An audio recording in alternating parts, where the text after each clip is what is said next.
In 2009, a quiet Swede did what no one else had ever done. He beat Rafael Nadal at Roland Garros. On the court, Nadal had ruled for 5 straight years, and then, almost as quickly, he was gone.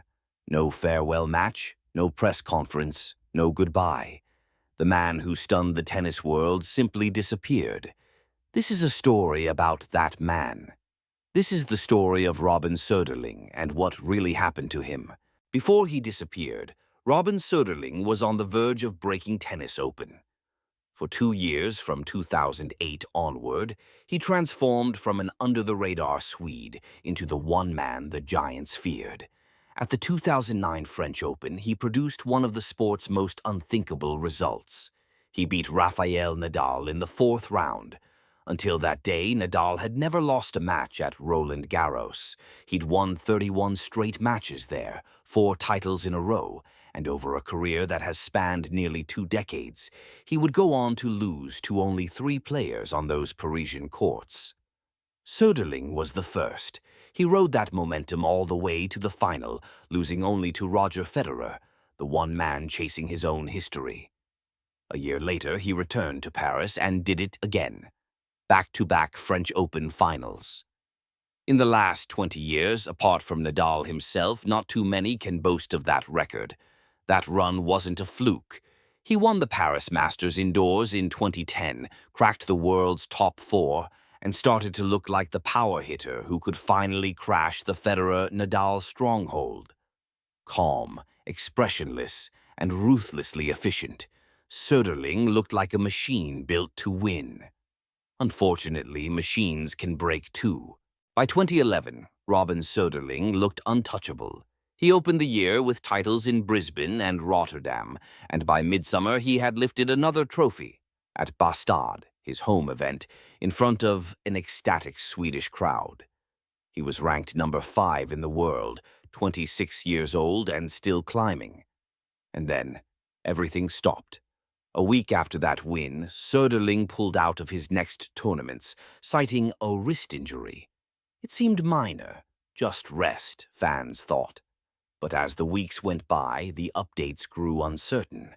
Then came the news from New York. Söderling had withdrawn from the 2011 US Open, diagnosed with mononucleosis.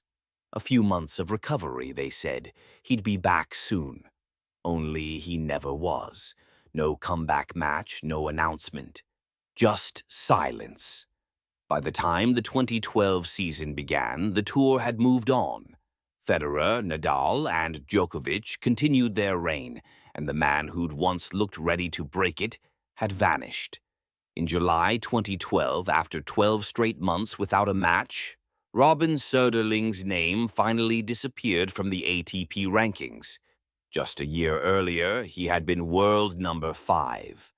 Now, officially, he was gone. For months, fans believed Robin Söderling was just recovering from mononucleosis, that once his body healed, he'd be back. But the truth was far more complicated. By the end of 2011, he wasn't only fighting illness, he was fighting himself. The mono had wrecked his energy, but what followed was worse. He later admitted he had built his entire life around tennis.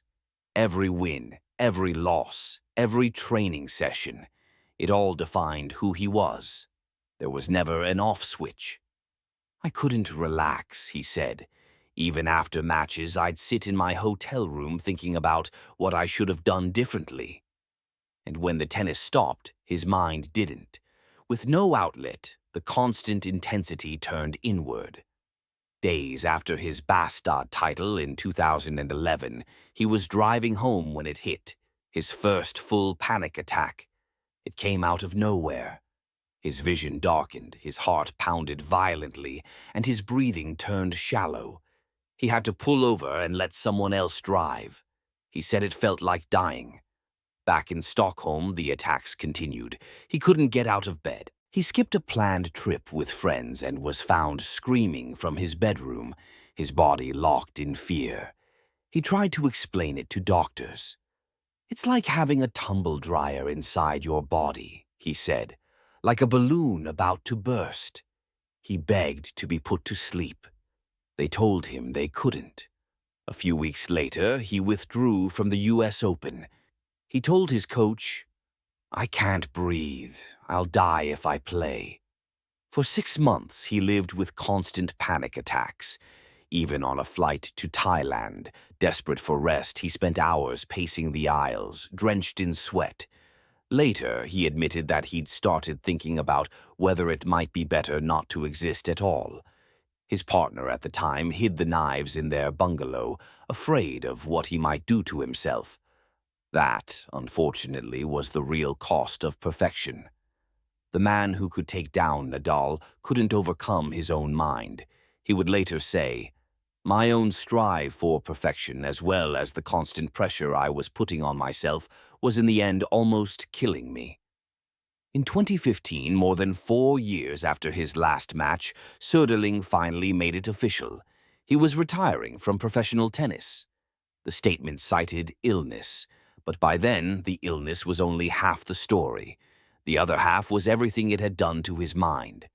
For years after his last match, Robin Söderling stayed almost invisible. No interviews, no coaching, no hint of a comeback. He had withdrawn completely from the sport that had once consumed him. But slowly, out of that silence, something began to stir. In 2013, Söderling founded his own equipment company, RS Tennis.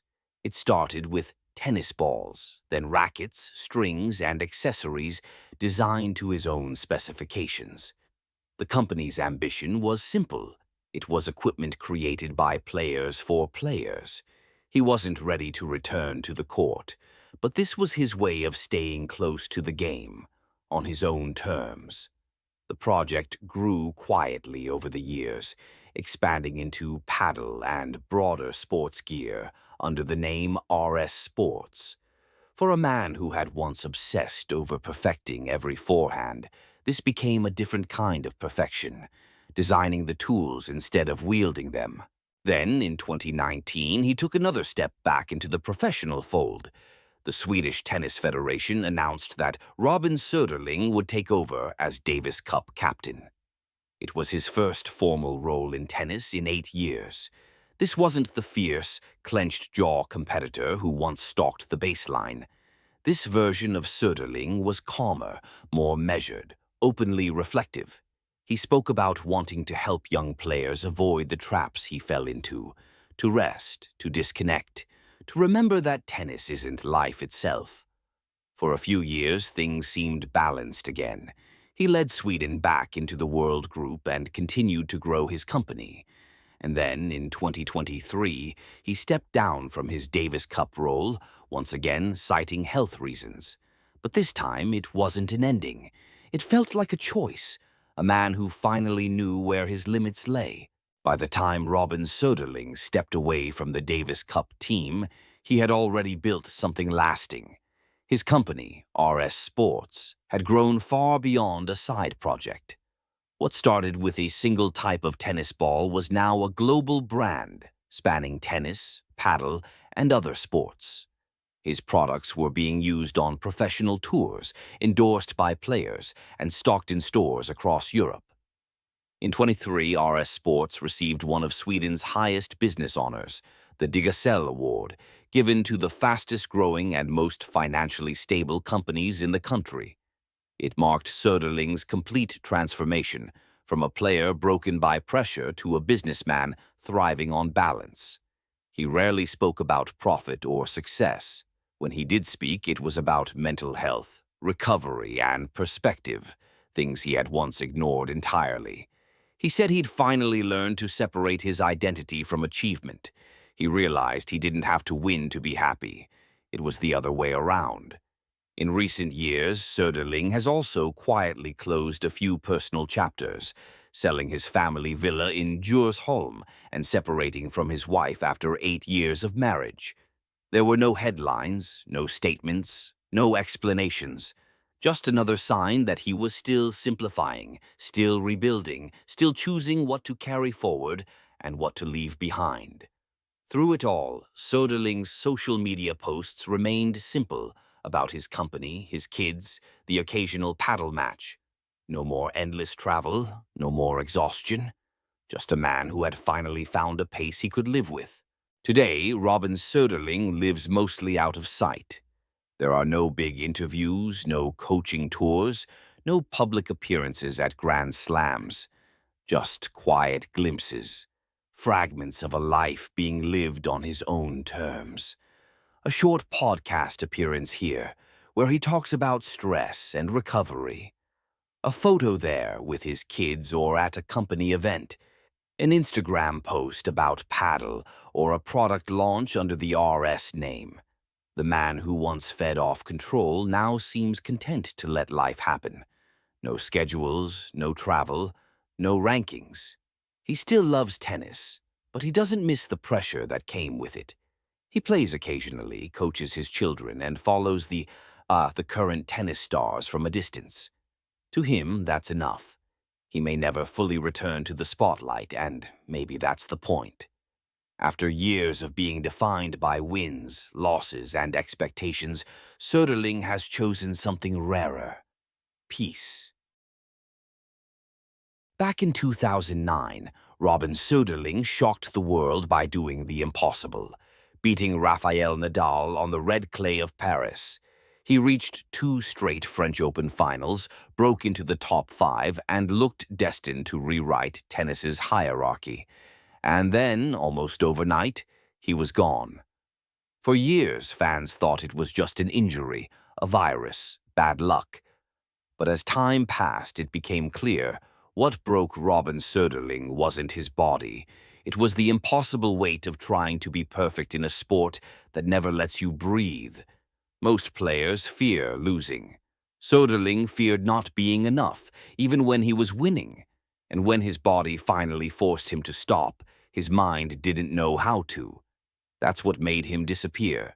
Not failure, but fatigue.